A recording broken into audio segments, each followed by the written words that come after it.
Hi Leo, welcome. This is your reading. Be open-minded po, hindi po halos lahat makaresonate. Thank you nga po pala sa mga nagsusubscribe, sa mga bumabalik. Maraming pong salamat. Start na tayo para kay Leo. Ano yung mensahe sa'yo? Give me the message for Leo.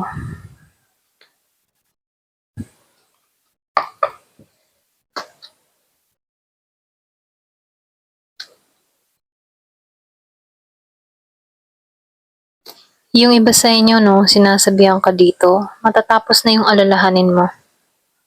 Meron ako nakikitang magaan na parating sa'yo. Ayan. Or pwede rin sabihin, tinatanggalan mo na yung mga mabibigat na problema. Nagkakaroon ka na dito ng kalinawan sa pag-iisip. Yung iba ha. So dito, lumalabas din dito, meron ka ng mga natanggap para sa sarili mo. Kumbaga, nakikita ko dito na yung bang tipo na pinapalaya mo na yung sarili mo sa mga masasakit na sitwasyon na hindi na nakakabuti para sa'yo. So, meron din ako nakikita dito, yung iba sa inyo, nagbala ka mag-travel or pwede rin nasaktan ka dito kasi meron ako nakikita ditong tao na nag-failed or pwede rin sabihin, nag-apply siya pero hindi siya tinanggap, okay? Kung ikaw man ay dito ay hindi pa nagiging matagumpay sa in-applyan mo, no? Sinasabihan ka dito, be patient, ano? Kasi yung in-applyan mo, kung nabigo ka dito, hindi pa ito yung nararapat sa'yo. Merong higit na darating sa buhay mo. So, lumalabas din dito na pagtatagumpayan mo to, okay? Yung iba sa inyo, nakikita ko dito merong mensahe na parating. Nakikita ko dito yung transformation na nangyayari sa'yo. So, meron akong nakikitang kaligayahan din dito. Meron akong nakikitang tao dito na madasalin. Alam niya na meron na parating sa kanyang pagbabago. Ganon. So, nakikita ko dito na itong tao na to ay madasalin, okay? Honest at faithful. So, nakikita ko dito, no, yung iba sa inyo, sa bawat desisyon na ginagawa mo, nagiging kang logic. Kang matalino sa pagpapasya. Meron akong nakikitang nakaka-recover na pagdating sa financial. Yung iba naman sa inyo, nakaka-recover ka na sa sakit kung meron kang mga iniindang sakit. So, kung ikaw ay may iniindang ngayon sakit, sinasabihan ka dito, makaka-recover ka sa sitwasyon. Okay? Matatanggalan mo to. Okay? So, lumalabas dito talaga, na maalisan mo to. Okay? Meron akong nakikitang parating na pera. Yung iba sa inyo, or pwede rin meron kang plano. Meron kang planong pagbuksan ng, yung nagpaplano kang magnegosyo, or meron kang planong pagkakakitaan. So, meron akong nakikita ditong mga plano, ideas. Nakikitaan ko dito, yung iba sa inyo, meron ditong pag-angat na mangyayari. Kung ano man yung mga plano mo, para bang nagsisimula ka muli, okay?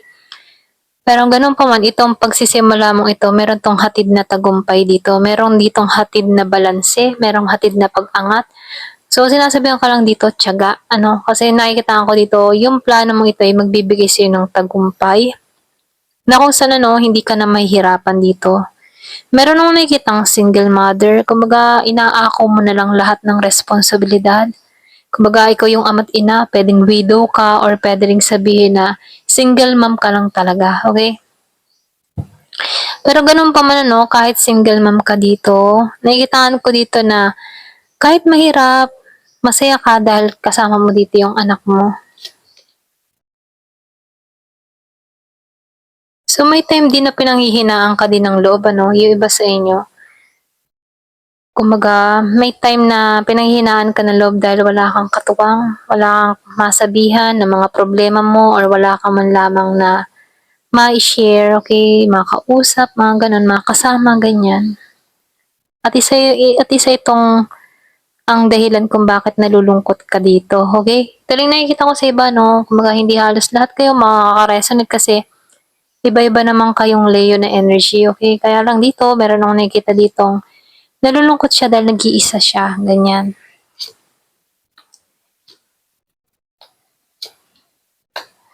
So, sinasabihan ka dito, meron akong nakikitang bagong simula sa'yo, meron ditong passionate na parating, Kumbaga, merong renewal, solid foundation na iaalok sa'yo, i-offer sa'yo na kung saan ito na yung panibagong journey mo. Andun yung passion mo dito. Okay, pwedeng trabaho to or pwede rin bagong pag-ibig, bagong bagong pakikibaka, mga ganun, no? So, lumalabas ito, bagong yugto ng buhay. So, lumalabas ito, bagong simula. Ayan. Nakikitaan ko dito, merong i-offer sa'yo. Yung iba sa inyo, no? Meron ditong iaalok sa'yo. Pagkakakitaan, ganyan. So, lumalabas din dito, wala kang ng choice, kundi yung mga tipong may iaalok sa'yo, wala kang mapagpilian, kaya i-grab mo to, itong iaalok sa'yo. Pwedeng trabaho to. Meron akong nakikitang grupo, pwedeng manggaling sa kaibigan mo, merong iaalok sa yung offer, na kung saan no, merong pagkakakitaan, bagong simula to sa'yo or pwede rin bagong trabaho to, okay? Hindi ka sanay sa trabaho na to, bagong experience, ganyan. Na kung saan no, tutungo ka sa balanse pagdating sa kapirahan mo.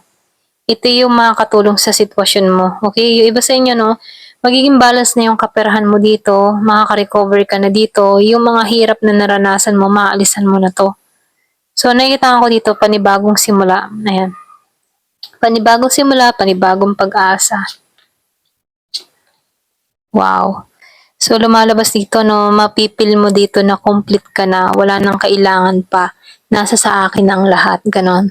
Ito yung patungo sa'yo. Kung ikaw nararanasan mo dito na malungkot ngayon, darating yung time dito na magiging masaya ka dito, na kung saan may kakontentuhan ka, masaya ka, stable ka. Meron ako nakikitang parating na pag-ibig sa'yo. Yung iba sa inyo. So, meron ako nakikitang Pisces, Scorpio, Cancer, okay? Na parating sa buhay mo. Na kung saan ano, mapipil mo dito na kompleto ka mula sa tao na to. Merong Year of the Horse. So, may calling to, may paggising sa'yo. Okay? Calling.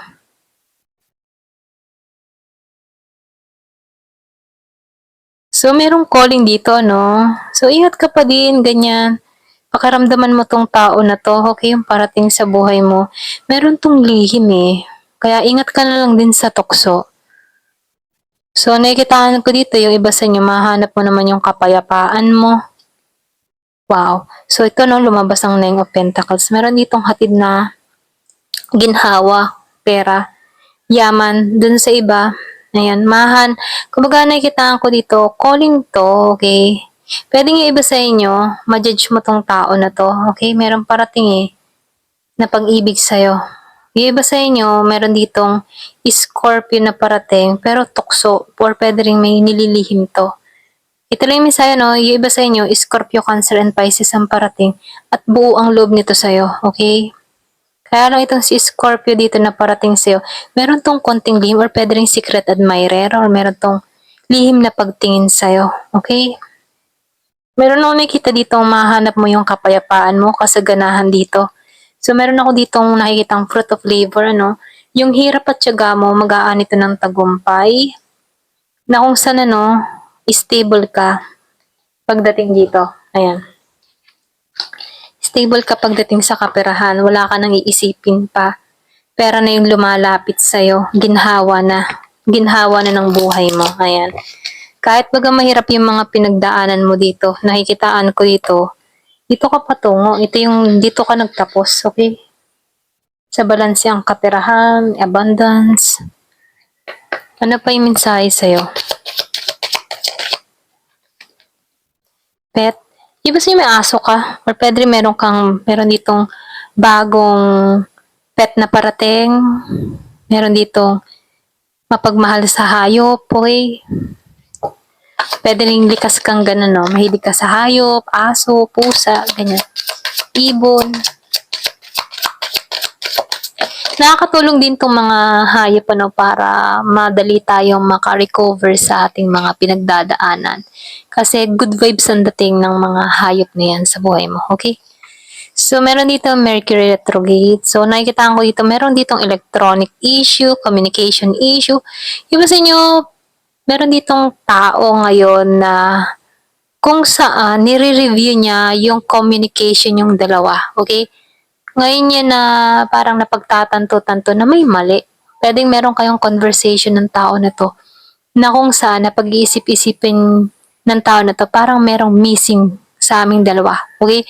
So lumalabas ito yung iba sa inyo meron kang person dito na kung saan nire-review niya. Okay? Kung bakit kayo nagkawalan, kung bakit kayo nagkagulo dito. Ayan. So meron natatauhan. Patient. So, meron ditong just a few more months. Good things come to those who wait. So, meron ako nakikitang parating, pwedeng sa susunod na buwan, may maganda mangyayari sa'yo. Yung marunong magpasensya, no?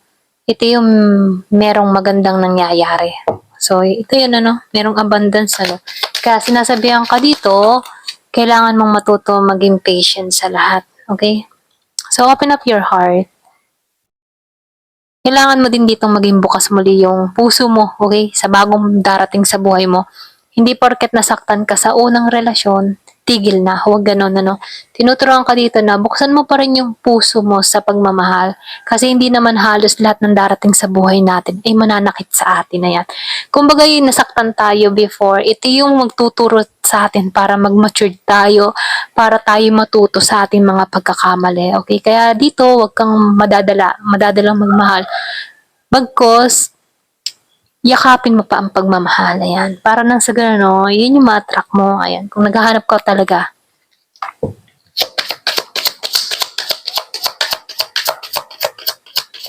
Ayan, ayan. Ito na, distance. So, may distance. Iba sa inyo, pwedeng may makausap ka dito, LDR, or pwede ring online, or pwede ring kung dating site, kung mahilig ka sa ganyan, ano, meron parating, okay?